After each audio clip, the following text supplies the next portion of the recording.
आज आम्ही तिघीजणी आलो होतो पुण्याच्या फेमस राजीव गांधी झूलॉजिकल पार्कला. आणि होनेस्टली सांगायचं झालं तर झूमध्ये ॲनिमल्स कमी आणि आमचा ॲटिट्यूड मात्र जास्त होता.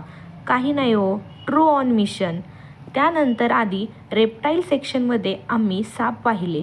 बाहेरून ब्रेव फेस आणि आतून भगवान वाचवा ही फिलिंग येत होती. पण कॅमेऱ्यासमोर मात्र कॉन्फिडन्स लेवल ही 100% होती.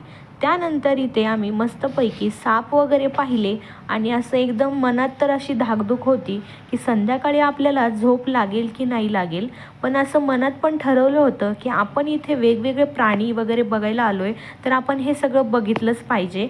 त्यानंतर इथे मस्तपैकी आपण म्हणजे आम्ही तिघीजणी नेक्स्ट सेक्शनला गेलो आणि इथे होतं मस्तपैकी छोटंसं कासव. पण हे एकदम शांत बसलेलं होतं. असं वाटत होतं की हे काही नकली आहे की काय, पण असं काही नव्हतं, हे होतं असली. पण असं बघायला गेलं तर एकदम ते शांत असल्यामुळे आम्हाला असं वाटत होतं की ते नकलीच आहे. पण आमच्या मनाला काही शांतता भेटली नाही, म्हणून आम्ही परत आलो ह्या रेप्टाईल सेक्शनमध्ये. कारण की आम्हाला साप बघून असं एकदम डेंजर फील पण होत होतं, भीती पण वाटत होती, पण मात्र बघावं तर ह्यालाच वाटत होतं. आणि इथे लेकच्या तिथे गेलो आम्ही आणि इथे रिलॅक्स फील करण्यासाठी गेलो होतो. पण इथे 200 फोटो काढूनच आम्ही रिलॅक्स केलं. आणि इथं ना हा एकदम डेंजर असा मस्तपैकी इथं अजगर होता बरं का. आणि त्याला ना बघून एवढं डेंजर फील होत होतं ना गाईज, खरं सिरियसली सांगते, एकदम वेगळंच वाटत होतं की बाबा हा काय खात असेल आणि काय नाही. त्यानंतर बघा इथे छोटे छोटे असे कासव पण होते बरं का. आणि इथे यांना ना कोथिंबीर खायला दिली होती आणि ते असं एकत्र मैत्रीप्रेम दाखवत होते. कारण ते असे मस्तपैकी असे एकत्र बसले होते आणि ते मस्तपैकी असे खात होते. त्यानंतर बघा इथे आमची मस्ती तर चालूच होती, कारण की ही ना मला सापाची ॲक्शन करून दाखवत होती. कारण की त्यांना सगळ्यांना माहिती आहे की मला सापाची खूप भीती वाटते आणि मे बी त्यांना बी वाटतच असेल. आणि त्यानंतर बघा आम्ही परत नाही का इथं ग्रीन साप बघायला गेलो आणि ह्या दोघींचं ऑब्झर्वेशन ना नेक्स्ट लेवलचं होतं, कारण की ह्या खूप काही असं ऑब्झर्व करत होत्या. त्यानंतर इथे मगरला बघितलं आणि मगरसुद्धा एकदम अशी निवांत झोपली होती बरं का.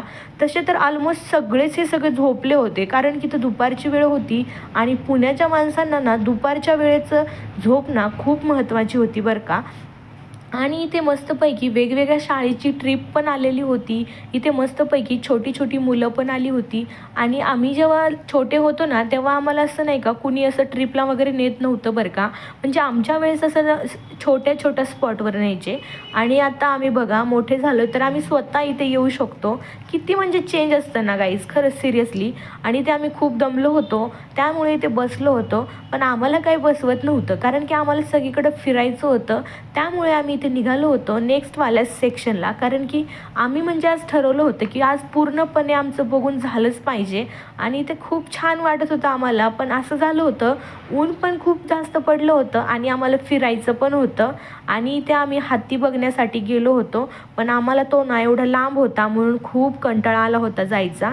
पण तरी पण आम्ही इथे थोडा वेळ परत एकदा रिलॅक्स केलं आणि इथे मस्तपैकी इथे चालू होतं आमचा मूड. आम्ही इथं दाखवत होतो आमच्या म्हणजे एक्सप्रेशन देत होतो मूडचे. आणि ह्या मॅडमचं तर काय चाललं होतं ना ह्यांनाच माहिती. कारण इथं नाही का असं वाटत होतं भाई ह्यांचं म्हणजे ह्यांच्याकडे बघून असं वाटत होतं आम्ही कुठे जाऊन असं जीव द्यावा नाही का. त्यानंतर गाईज मला तुम्हाला विचारायचं आहे की हे काय आहे, कारण हे ना सेम काकडीसारखं दिसतंय, पण मला ह्याचं नाव नाही माहिती आहे, म्हणून मी तुमच्याकडनं विचारते आहे. मला नक्की कमेंटमध्ये सांगा की हे काय आहे. त्यानंतर भाई आमचं इथं फोटोशूट चालू झालं, कारण की आम्ही कुठे पण जाऊ पण इथं ना 200-250 फोटो तर आमचे सहज निघतात. त्यानंतर इथं हत्तीची भेट घ्यायला गेलो आणि त्यानंतर इथे मस्तपैकी आम्ही टायगर सेक्शनमध्ये गेलो. आणि होनेस्टली तो इतका रॉयल स्टाईलमध्ये चालत होता की आम्ही साईडला झालो, कारण की हा मुवमेंट असा होता की रिस्पेक्ट ब्रो, बाकी काही नाही.